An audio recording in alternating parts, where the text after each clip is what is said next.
मिर्ची मॉर्निंग हृदय परिवर्तन પહેલી વાર આ શબ્દ મેં વાંચેલો એક વાર્તામાં, એક એવી વાર્તા જે તમે પણ તમારા બાળપણમાં સાંભળી જ હશે.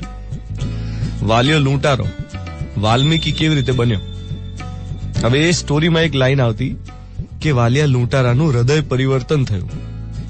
જ્યારથી આ શબ્દ કાને પડ્યા હોવાનું યાદ છે ને, ત્યારથી એવો વિચાર વારંવાર આવેલો બાળક તરીકે કે હૃદય પરિવર્તન થાય ત્યારે અંદર કેવું ફીલ થતું હશે. મને હંમેશા એવી ક્યુરિયોસિટી હતી કે હૃદય પરિવર્તન થાય ત્યારે અંદર આમ ફિલિંગ કેવી હોય, શું થાય એક્ઝેક્ટલી. મેં મારા નાનાજીને પૂછેલું, બહુ નાનો હતો ત્યારે. તેમણે કહેલું કે એ તો તને અનુભવ થશે ત્યારે જ સમજાશે, બીજું કોઈ સમજાવી નહીં શકે. એમણે મને એવી રીતે સમજાવ્યું હતું કે તને છીંક આવે ત્યારે તને જ ખબર પડે છે, બીજા કોઈને થોડી ખબર પડે કે તને છીંક આવી. એવું હૃદય પરિવર્તનનું છે. અને પછી ધીરે ધીરે મોટા થયા પછી ત્યારથી લઈને અત્યાર સુધીમાં ઘણી વાર થયું છે પરિવર્તન હૃદયનું, જેને શબ્દોમાં વર્ણવવું વધુ શક્ય નથી. થોડું ઘણું કહી શકાય. કેવી રીતે કહી શકાય કે કોઈ વ્યક્તિ માટે લાગણી થાય, તીવ્ર લાગણી. કોઈ વ્યક્તિ માટે તમને એમ ખૂબ લાગણી થાય, હૃદય એ ઇમોશનની તીવ્રતાથી છલકાઈ જાય, ત્યારે થાય હૃદય પરિવર્તન.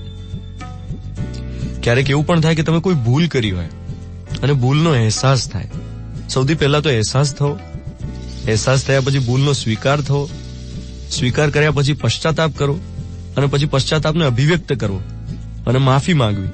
આ જે આખી પ્રોસેસ છે એ પણ હૃદય પરિવર્તનની પ્રોસેસ છે. એટલે જયારે ભૂલ કરી હોય, ભૂલનો સ્વીકાર કર્યો હોય અને પછી પશ્ચાતાપ કર્યો અને માફી માંગી હોય, ત્યારે થયું છે હૃદય પરિવર્તન. તમને ક્યારે આ હૃદય પરિવર્તનની ઇન્ટેન્સ લાગણી ફીલ થઈ છે? જો થઈ હોય તો ઇન્ટેન્સિટીને યાદ કરો અને આજે એનો આભાર વ્યક્ત કરો. કારણ કે આ હૃદય પરિવર્તનની ક્ષણો એ તમને આખા સમૂળગા બદલી નાખે છે. એ પરિપક્વતાની ક્ષણ હોય છે. અને આજે એવી દરેક ક્ષણનો આભાર જેણે હૃદય પરિવર્તનનો ચાન્સ, મોકો મને આપ્યો હોય. અને તમારા માટે પણ એ પ્રાર્થના કે એક ક્ષણની ઇન્ટેન્સિટી તમને યાદ આવે અને તમે પહેલા કેવા હતા ને એ હૃદય પરિવર્તન પછી કેવા થયા, એ બદલાવનો અહેસાસ આજીવન રહે. એનો આભાર વ્યક્ત કરીને આજના દિવસની શરૂઆત કરીએ. કારણ કે આ બહુ મોટી લાગણી છે, જેને અનુભવાય એને જ સમજાય. હું છું ધ્વનિત તમારી સાથે. Good morning my dear.